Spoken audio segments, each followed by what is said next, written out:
guess we will begin. Well, first of all, I'd like to thank everybody for being here and just in general for this wonderful event. It's been it's been marvelous. There's been such good conversations, such good meetings of minds, not to mention our kind of esteemed presenters, and the depth and breadth of knowledge and kind of insight that's been shared it's actually, I think, a bit overwhelming after we're going to need to do something or take a salt bath or something after this is all done. But it's been wonderful, and so let's begin. Again, my name is Nick Bustos. Okay, so I'm going to talk about psychotherapy and consciousness-based research, specifically from the viewpoint of the way that I kind of see the world, the way that I see psychotherapy, the way that I see healing. So the way that I start that is by discussing briefly my training. Who's heard of Course in Miracles? Who's heard of Kenneth Wapnick? Okay. So, Course in Miracles is extremely popular. I think there's like 2 million copies of it that are kind of in existence. What's not usually known is that the course falls within a very specific cultural and scholarly tradition of the Western canon. It is Platonic. It is Gnostic. It is psychoanalytic. It is non-dual. Dr. Wapnick, who he died in 2013, was the world's preeminent scholar on A Course in Miracles. And his take on it was that essentially, one way of looking at it, there's actually many ways of looking at it, is that the Course is a Freudian Vedanta. And I'll kind of get into a little bit about in terms of what that means, where there's a description and kind of understanding of the ego that is essentially psychodynamic, it's essentially psychoanalytic, but it's kind of encased within this broader, vast, non-dual philosophy. And that's where kind of heaven and earth meet. Okay? Some of the tenets, some of the basic metaphysical tenets of the Course is that the world is illusory, the one Son of God is separated, and is dreaming a dream of separation. It's actually not a dream, it's actually a nightmare. And we all know that because we're all dreaming it. And if you're looking honestly, we're living a nightmare. And it all ends badly because we all die, right? And so another kind of primary tenet is that our task is not to seek for love, but to seek and find all the barriers we have placed between ourselves and love. And so it also falls within the apophatic tradition, where spirituality is aimed not by adding something, but by removing, taking what doesn't belong away, and through that kind of revealing a more true, sacred sense of self that goes kind of beyond this the limited kind of boundaries of the ego self. And since the Course was taken down by Dr. Helen Schuckman, who was a research professor in psychology at Columbia Presbyterian, the Course comes within a pedagogical framework that is highly structured, it's highly logical. There is a workbook for students. There's a manual for teachers, and so it's really framed and encased within a kind of pedagogy that is structured and logical. Okay, so let's continue. One last thing I wanted to mention. So I trained with Dr. Wapnick. He was my friend, he was my mentor, he was my spiritual father. He was the most brilliant man I've ever known and likely will ever know, but his brilliance was eclipsed by his kindness and by his realness and by his gentleness. And if anyone here knew him, you would know exactly what I'm talking about. So that's how you knew that he was a real deal, because he was here. Now, let's go into briefly consciousness studies. This conference and other conferences like it, and all the stuff that we're talking about and that we're into, is really proposing a profound ontology, right? So like the nature of reality, the nature of consciousness. Some of the primary kind of aspects or components of this new worldview say, with these kind of bullet points on the bottom, is that consciousness is primary, right? That space and time, as we believe them to be, are essentially illusory. That material reality in the physical universe does not exist independently of our experience of it, and that's kind of going into a little bit of what Deepak was talking about. And there's actually ways of perceiving this directly. The brain is in the mind, not the other way around. The world is in the mind, and not the other way around. And finally, going into some of what Dr. Laszlo speaks about, is that the world is an elaborate, entangled nature. It's held together within a unified field or mind. I mean, these are pretty radical ideas for the mainstream. These ideas now are kind of like blasé for us. It's like, yeah, blah, blah, blah. We're all really one. It's nice things. We like it. It's good, But, so let's talk psychotherapy. Okay, if there is validity to the notion that we are swimming in the same cosmic ocean, joined at the most fundamental level of consciousness, superficial appearances notwithstanding, then what then? Okay. That's the question. Like, what does that mean in terms of our day-to-day experience of separation? And what does that mean in terms of the duality of the so-called therapeutic relationship? So let's kind of briefly recap. Psychotherapy as a profession, what some of the assumptive foundations of the profession are. It developed and grew under the auspices of the Newtonian Cartesian worldview. So what does that assume? That there's a subject and an object, there's a therapist and a patient, there's self, and there's other. Our perceptions certainly seem to corroborate these assumptions. We're trained for rationality, we're trained for objectivity, we're taught to identify, categorize, assess, label, offer diagnosis, prognosis, provide treatment based on apparently objective parameters, tools, measurements, etc. So that the therapist, this guy, is healing you, the screwed up guy, and which reifies the notion that basically that we're separate. Essentially, that reinforces the idea that we're separate. Okay? Which is fine. A lot of people kind of go into psychotherapy for those purposes. There's a lot of therapists that practice under that way, but I think that there's another way. So let's go into it. Let's talk about phenomenology briefly. Essentially, I guess I would call myself a phenomenologist, which is basically I'm kind of interested in lived experience and the real stuff, and what it means to be here, what it means to live apparently in a body. So phenomenology is the study of experience. And for me, again, this is when things get real. It's when we go from theory to experience. When we look at experience with kind of open eyes.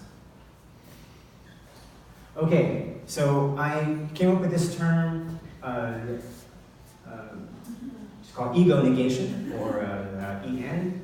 It's kind of like a catch-all phrase to describe the experiences that kind of might fall under what we see in mysticism, non-dual philosophy, and therapeutic presence or mindfulness-based therapy models, in transpersonal psychology, spiritual healing. Jeffrey's PNSE experiences are certainly kind of within that kind of grouping there. And this points to an experience, specifically within the context of psychotherapy, of getting out of the way. And so that's what I wanted to study, the experience of getting out of the way. Now, I'm a therapist. I work with teenagers mostly, but adults, families, and children. I'm in the trenches. On Tuesday when I get back to work, I'm going to be kind of dealing with a bunch of emotionally disturbed teenagers that are pissed off at me because I was gone for 3 days. But that'll be fine. So let's talk about a phenomenological report from the great Carl Rogers. And this is something that he wrote near the end of his life. If any of my students are in this class, they'll know I kind of ram this quote down their throats, because I say, this is what you want. This is where you want to get to. Okay, so in 1980, he's a wise old man. He doesn't even care what he's saying anymore, because he's like, I'm gonna die in 10 years, and I'm just gonna kind of let it all hang out in terms of what was going on in me when I was helping people.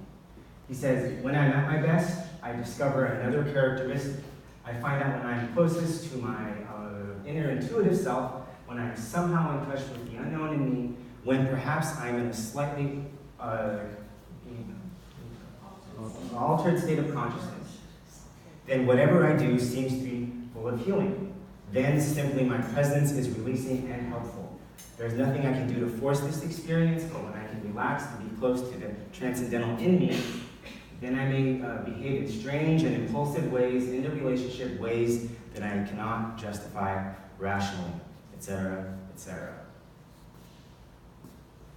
Our relationship transcends itself and has become part of something larger. He writes beautifully, and he really encapsulates this. This is a real experience for him, and I think it's actually a real experience for all of us. Okay, so let me tell you a recent experience that I had kind of relative to getting out of the way. I was working with a student and his mother and the teacher, and we're working with the student. He is 16 years old. He's failing all his classes. He's really stubborn. He doesn't want to do any work. He's at a danger for not passing his classes, therefore not graduating, getting his credits. And so we decided to call a meeting with his parent, with the teacher, myself, and him. Hey, let's kind of talk about this. Let's see kind of what's really going on. I could tell the student's frustration. The parent and the teacher are kind of both kind of starting in on him. Hey, what's going on? You got to do this. You got to shape up. And I can get a sense of the stress and the tension in the room. And so at that point, I realized, okay, I have to do my practice and sit and try to access the quiet kind of within me, because I want to be helpful, and I don't know what that's going to look like. And so I do my best to sit quietly, just kind of observe what's happening. As soon as within a short amount of time, I can't tell you how long, maybe a few minutes, I have this idea that comes into my mind in this kind of visceral experience. My body gets warm. I feel a sense of peace that comes over me, and I say, and I just spontaneously say, we need a rope. Does anyone have a rope? Does anyone have a rope? The teacher, he says, what do you? It's funny you ask. Why are you asking? I have some rope in my backpack right now here in the conference room that I had for the science lesson that I was going to teach, and just decided to bring with me. And, yeah, but I have a rope about 7 feet long.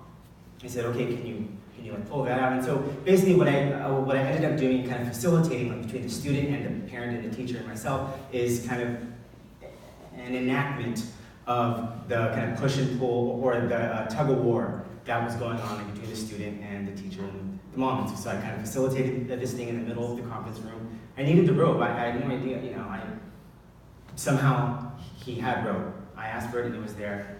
I can't explain how that happened.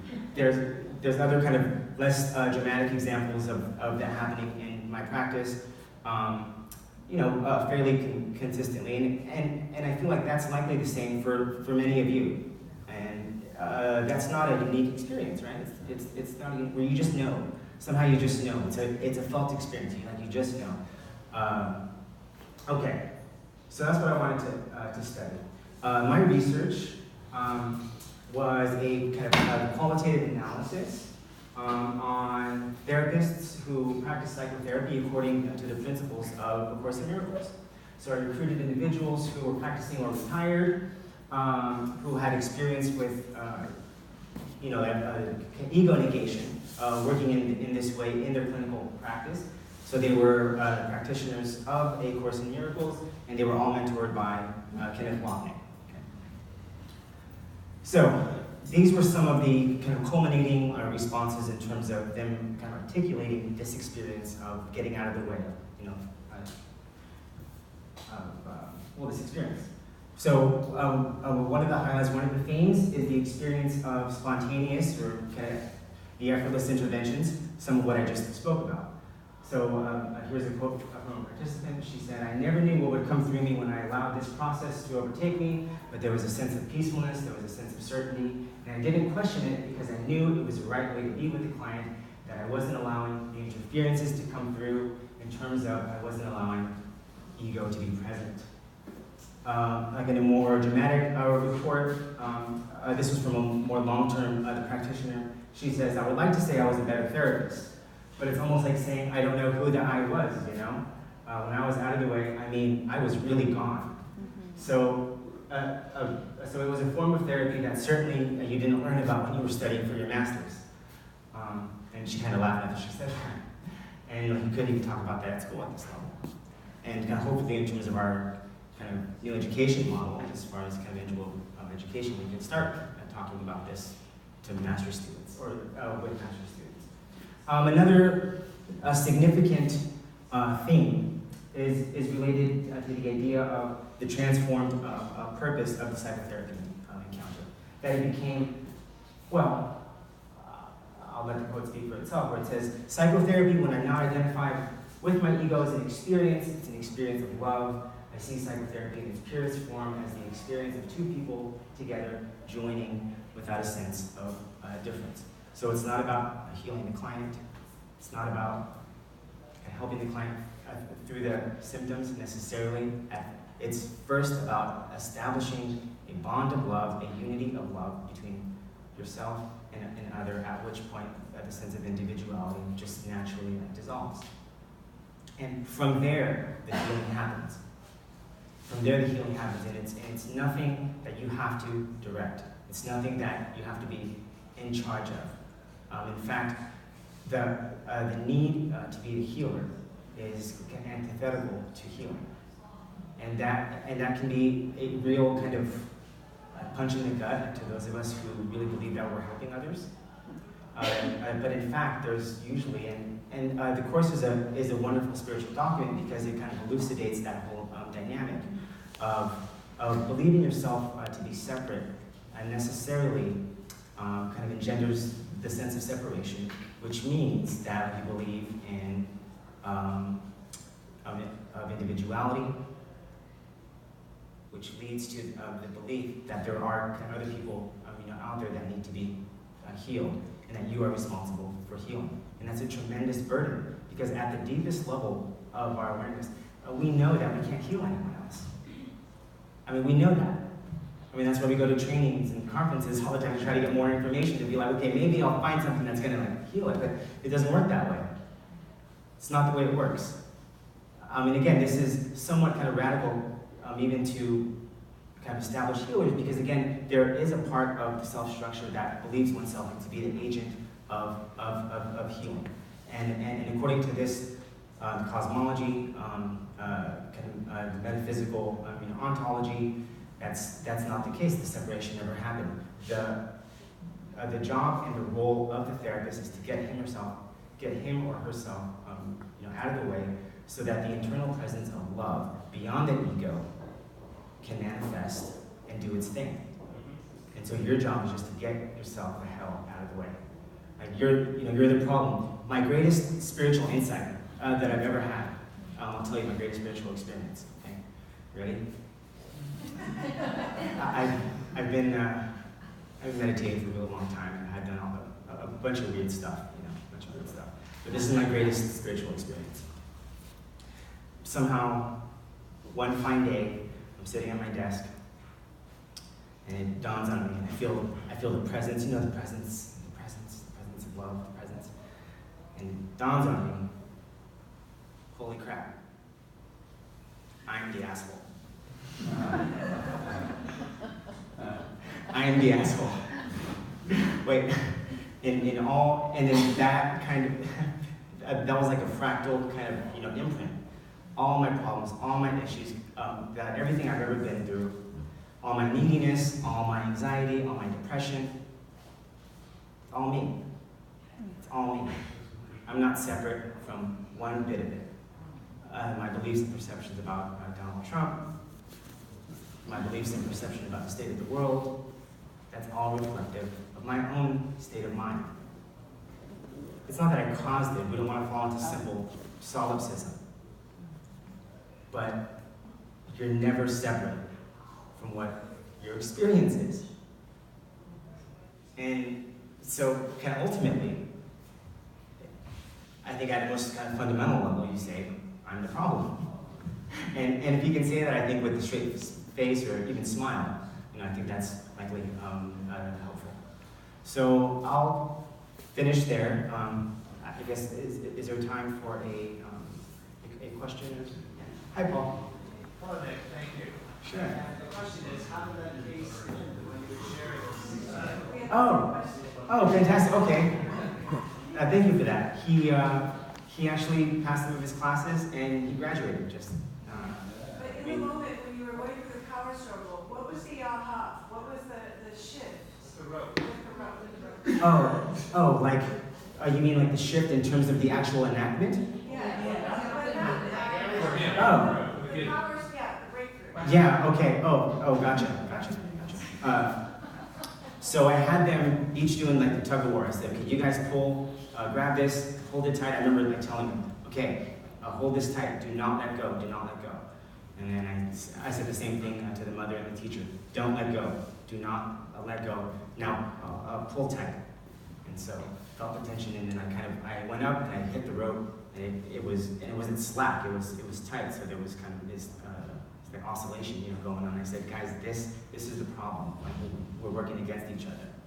And so like no wonder you're digging in so deep. And no wonder your mom and teacher, you're so frustrated and upset. This is the tension. This is the fear that's going on. Yeah, thanks. Yeah. This is a fantastic talk. Oh, thanks. First to that. Thanks. And your rope example, like when it's there, when you weren't asked, something disappeared. The best anecdotes, just anecdotes like that, including everything else that I've ever read. 1990, this book, That Man. Oh. I will read you some, but then you'll have less incentive to get this book. They're fun. There's so many fun points. What's the name of it? We can't see it from here. It's called Synchronicity. Yeah. By Alan and Leslie Cohen. It has the series in there too, but it's so packed with examples like that rope example. And they're so much fun to read. Wonderful connection. It's With so that, great. thank Nick. Yeah.